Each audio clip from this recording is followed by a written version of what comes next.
listening to the Healthy in Real Life podcast, episode number 189. Welcome to the Healthy in Real Life podcast, bite-sized tips for healthy living that you can implement right now. Join us weekly for interviews and real-life advice for creating the happiest and healthiest version of yourself. Here's your host, fitness expert, author, and mom of two, Gina Harney. Hey everyone, welcome back to the show. This is Gina, creator of the Fitnessista blog and brand. I'm so excited that you're here today. Thank you so much for tuning in. We have a short and sweet solo episode today. So today I wanted to talk about 5 of the hidden reasons you're tired all the time. I feel like with so many of my female clients, they're dealing with fatigue. So they just feel exhausted, whether they wake up in the morning feeling super groggy and horrible and crawling to the coffee maker, or they hit the afternoon slump and they're not sleeping well at night. I just feel like these issues are so common. So why is this happening and what are some things we can do about it? So I wanted to talk about that today. Friendly reminder, this is not medical advice. I'm not a doctor. Of course, talk to your doctor before making any fitness or nutrition changes. I'm just sharing some of the things that have helped me and have also worked for my clients. So before we head into today's episode, I wanted to tell you about Higher Dose. So if you haven't tried Higher Dose, you're missing out. It's one of my all-time favorite companies ever. They just create some of my favorite biohacking products that I use every single day. So I use their sauna blanket, their PEMF Go mat, their red light cap, also their red light face mask, and that's what I wanted to show you today. So if you're watching on YouTube, you can actually see it. I feel like it's helpful to see the product sometime.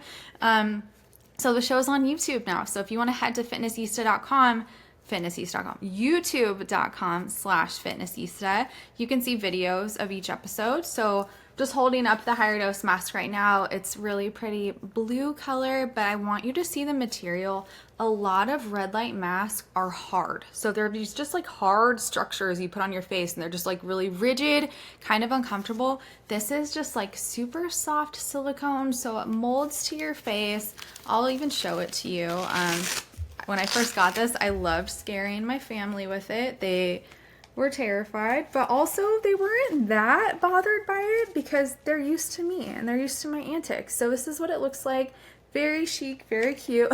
You can wear it around the house. Has this little controller, has a timer on it. So I use this every single morning for at least 10 minutes. You just click the button, boom, it goes on. You can see that it's on. It's emitting those, oh, it just died right now. I haven't charged it in a long time. But it emits those nice red lights, which can help with mood, also help with skin elasticity, wrinkles. I feel like my skin is so much smoother when I use this. It just really helps with the texture. And I also feel like red light in general just gives me an energy and a mood boost. I feel so good after I use it. So if you're interested in trying any of the Higher Dose products, you can head to the link in the show notes and enter the code FITNESSISTA15. So FITNESSISTA, the number 15. And that'll get you 15% off site-wide. It just does not include the full-size saunas or the bundles. All right, friends, so let's head into today's episode, chatting about 5 of the reasons why you might be tired all the time and what we can do about it. So like I said, this is a super common issue. I feel like I talk to people about this every single day. Everyone is exhausted. So why is this happening? So the first thing is, I feel like it's super frustrating, especially if you feel like you're doing all the things right. So you're trying to get sleep, you're focused on your wind down routine, your bedtime routine, you're trying to eat well, you're taking vitamins, but you still feel like you're running on empty. So what are some of the things that might be draining your energy? And the first one is one that I see every single day, and this is mineral imbalances. So magnesium, potassium, sodium, and calcium, they're essential for our energy production, adrenal function, and hydration. So my favorite way to test this is through the HTMA. It's a hair test. It's so easy to do. You just take a couple little snips of hair. I like to go for the base of the neck area. So in the back of your head, it's not visible. You only need about a tablespoon. And then we send that into the lab. It's really nice because most tests just give us one shot in time, so a single snapshot, but the HTMA gives us about 3 months of data and gives us some insight into electrolyte imbalances, trace minerals, heavy metal exposure, which is huge. And it's just such an insightful way to see how the body is responding to stress. So it can give us an idea of whether you're in that first initial alarm stage, that flight or fight response, whether you're heading more into the resistant stage of stress, so you've just been under stress for a long time, your body can't keep up anymore, or if you've hit that final exhaustion, burnout phase of stress. So it's always interesting for me to see these tests, and I feel like all of the functional tests that we run are so validating because what's happening in your body is real. And there are things we can do about it too. So often people will do labs, traditional labs, and they look like everything's normal. Labs look great, everything's normal, come back if it gets worse. And with functional labs, it's like, okay, this is actually an imbalance. There's actually something going on in my body, but there's something that I can do about it. So low magnesium is really common. Sodium is also either high at first because the body's just burning through all of its reserves, so it's pushing everything out into the soft tissues, which is the hair, or after a while it drops and then it's trying to hold on to everything it can. But I feel like that always happens in women who are chronically stressed. So mineral imbalances, what are some of the things we can do about it? The first one would be to test your mineral status with an HTMA. It is our least expensive lab test. So if it's something that you're interested in doing, I feel like it's such a great intro test because it is so inexpensive and it's easy. It's just a little snip of hair. So really easy to do. Consider adrenal cocktails. There's quite a few different ways that you can make them. I really like, it's 4 ounces of orange juice, 4 ounces of coconut water, and a good sprinkle of really good salt. So I like Redmond's real salt. Thrive Market has so many great salt options. I feel like it's something that you could become a connoisseur of salts. So just find a good one. I would not just get regular like table salt. It's often bleach. It's also depleted in the nutrients that you want to have. So coconut water, orange juice, salt, and use your little coffee frother, froth it up. It's like a tasty tropical little mocktail, so delicious, and it just can really help to replenish those electrolytes in your body. It's really supportive for the adrenals, and also just increasing magnesium rich foods, maybe considering magnesium supplements. So often, especially compared to how high calcium is, magnesium is low. So a lot of my clients, we go at it from 2 angles. So we'll do a magnesium supplement and magnesium oil. Ancient Minerals makes a great one you can get on Amazon. I've done it every single day for years. I absolutely love that. Also eating potassium rich foods, so don't be afraid of potatoes, kiwis, also just like getting in some nuts and seeds, leafy greens.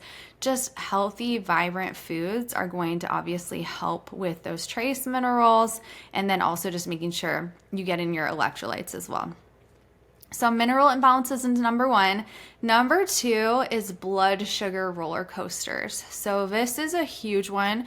When you have sharp spikes and crashes in glucose, this can obviously cause fatigue, brain fog, irritability. So if you feel irritable and moody, ask yourself, when was my last meal? What did I have for my last meal? Was it just a carb that I ate by itself, and then my blood sugar is crashing right now and I'm hangry again and angry and irritated?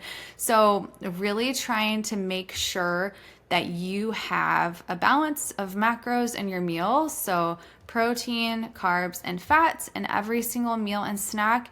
One of my favorite blood sugar hacks is to eat your greens first, and then your protein, and then your carb last. So always having your carb or your dessert as a dessert. So having it after a nice balanced meal is going to help to blunt the spike in glucose.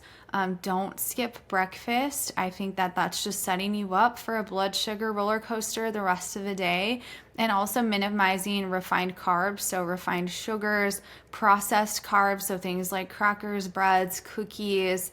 I would just try to minimize those things. But if you really want it, I would just have it after your meal. So just not by itself, no naked carbs. So put some clothes on your carbs. But I think that that's going to help a lot with energy.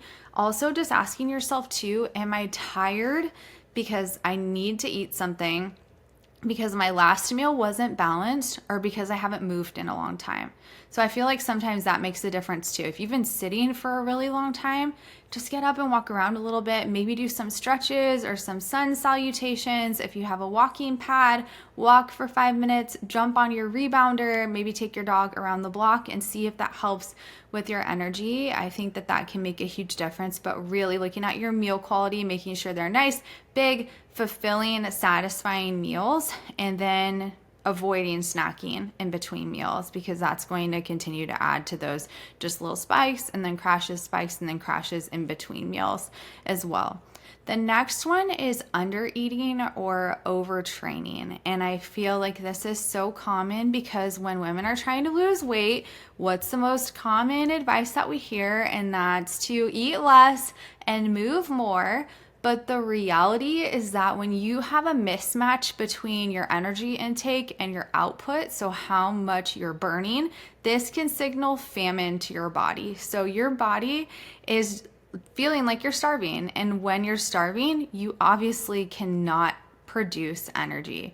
So when you have a huge energy deficit, this can actually decrease your thyroid function. It can suppress ovulation and also increase fatigue. So if you know that you have been undernourishing your body or working out really hard without recovering, some of the best things that you can do is to reverse diet. So if you've been at a deficit for a long time, just slowly increasing calories over time. So maybe increase your calorie intake by 50 to 100 calories for a week or two, and then do it again. And then do it again until you can get back up to a nice substantial amount of food. And if you do it slowly, you won't gain weight. Your metabolism will also be so much happier when you get out of that starvation mode, and you'll have energy too. Increase the amount of protein that you're eating, healthy fats, and also periodization with your training. So look at your training if you feel like you have been overtraining, making sure you have at least 1 to 2 days of full rest each week, alternating your intensities. So have a really hard day followed by an easy day, a moderate day. So look at your schedule and be like, am I killing myself? Am I going balls to the wall every single day? Maybe we just take that and do it once or twice a week, 1 to 2 like hard workouts per week. And if you are dealing with chronic fatigue, you might need to scale back the intensity a lot, and that's okay. And you're going to feel so much better. And when I was in the middle of my healing journey with all of my autoimmune issues, I had to stop doing really heavy strength training, and I had to stop doing any type of HIIT training. And at first I was devastated because I used to feel like a real workout was one where I was sweating from my forearms and my eyeballs and completely depleted and exhausted afterwards. And that's not it. That's not a real workout. A real workout is anything that you do where you're moving your body for an amount of time, whether you're doing resistance or cardio or mobility or a mix of the things, but it doesn't have to be super intense all the time. And once you scale back and your body learns that it's safe, it can make all the difference in the world, especially if you are in some type of healing journey. And the good news is that ever since I have healed, I've been able to add some of these things back into my routine without the negative effects that I was feeling before. So when I was really sick, when my lupus markers were positive and I was getting eye flares every day and had weird rashes and felt like I needed to sleep all day, I would do a hard workout and I would be sore for days. I would come home and I didn't know how I was going to make it through the day. I was so tired. Like, I have to still like take my kids to their activities. I still have to make dinner. I still have to help them with homework and get them showered and to bed. And it felt completely impossible to me. And I had just done a hard workout that had lasted 30 minutes.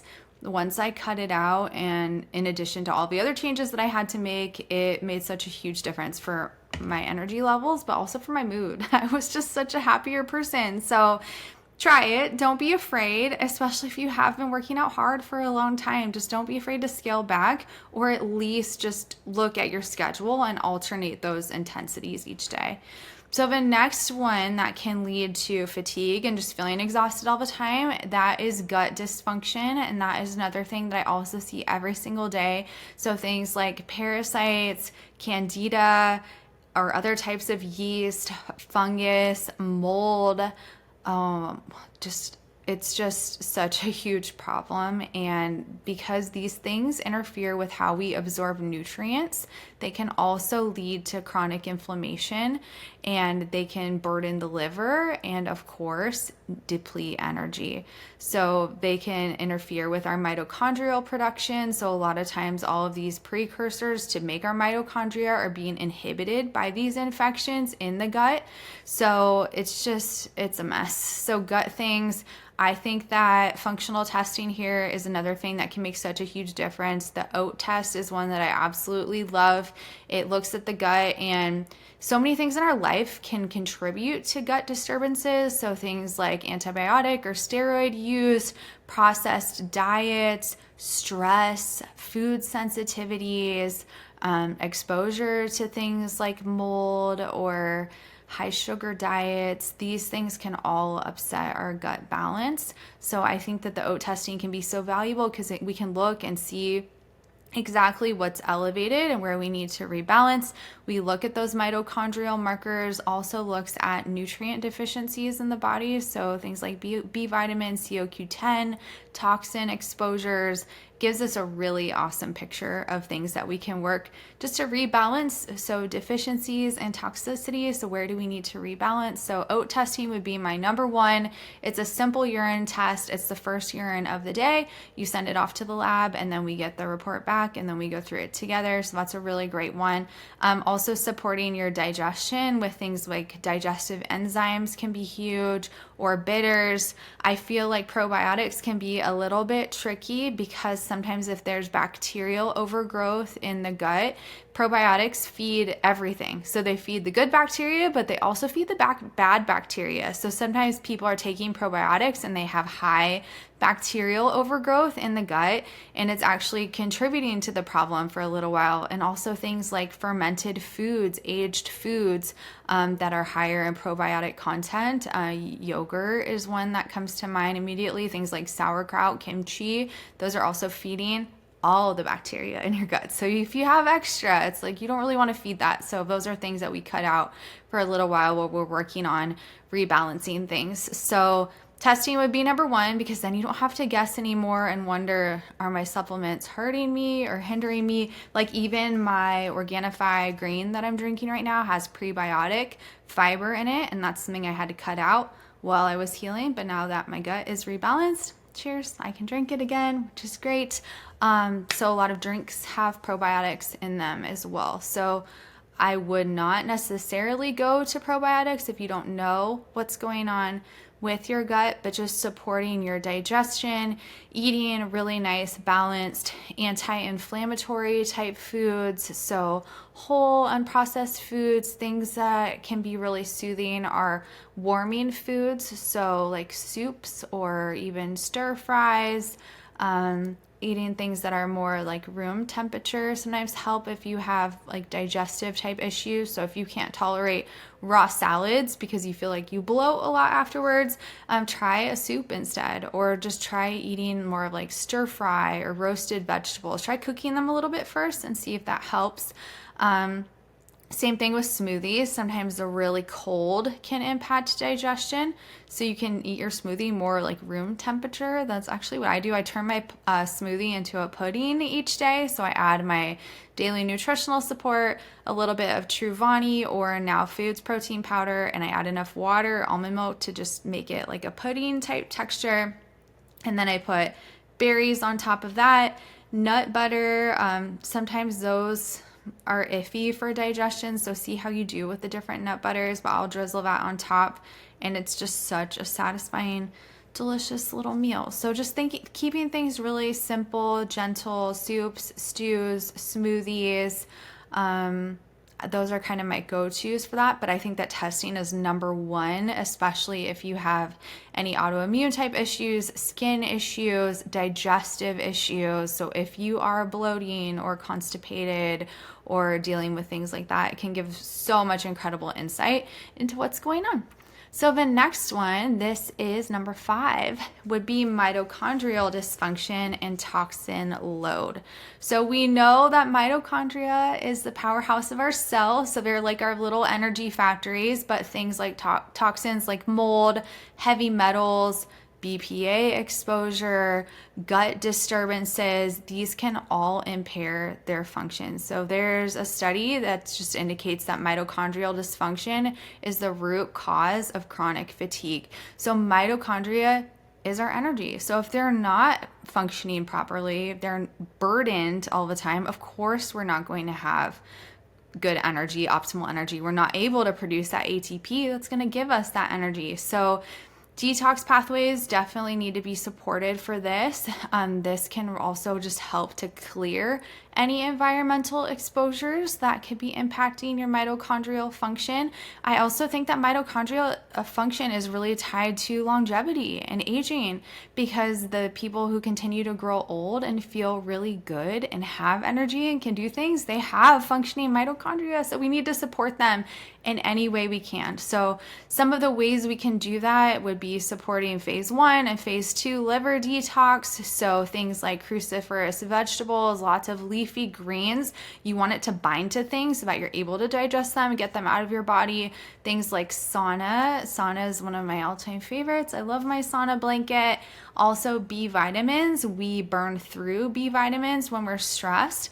But also things like dry brushing, rebounding, castor oil packs, making sure that you're sweating. So just getting things out of your body, hydrating, processing everything that you need to get it out, help those little mitochondria do their job. And I would also consider doing a functional detox program quarterly. There's one that I love. It's the EquaLife Detox. I do this 4 times a year.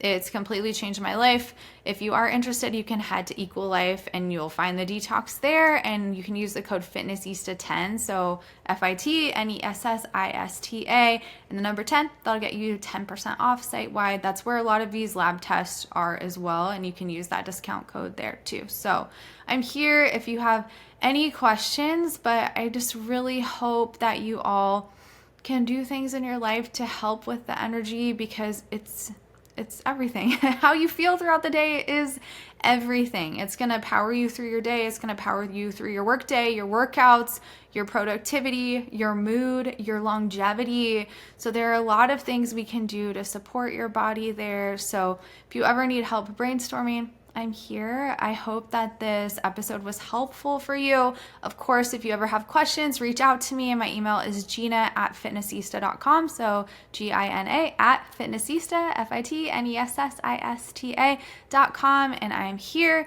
If you enjoyed today's episode, if you wouldn't mind leaving that 5-star rating or review wherever you're listening today, it would mean the world to me. I appreciate your support so much. It helps me to continue to book amazing guests for the show, helps with the visibility of the podcast. So thanks again for all of your support and for being here today. Have an amazing day. I'll talk to you soon. Bye. Thanks for listening to the Healthy in Real Life podcast. For more info, check out Gina's blog at fitnessista.com.